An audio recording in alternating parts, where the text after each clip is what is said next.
Calmecac Mexica y vamos a empezar nuestra transmisión del día de hoy con nuestro Temachtiani, el Maestro Santos de la Cruz. Y bueno, es un honor nuevamente tenerlo. Esta es la tercera clase y pues no se la pierdan los que estén viendo del otro lado de la pantalla, los que vayan a empezar a seguir la transmisión. Recuerden que tenemos nuestra página de Facebook, el Calmecac Mexica, y si a lo mejor por alguna situación no pudieron alcanzar a ver toda la transmisión, pues puedan verla cuando ustedes quieran.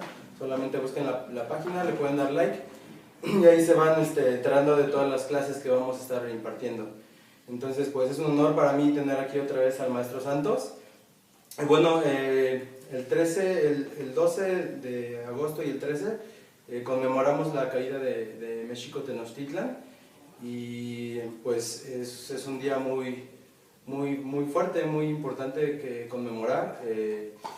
Entonces un día antes de la caída de México Tenochtitlan, nuestro abuelo Cuauhtémoc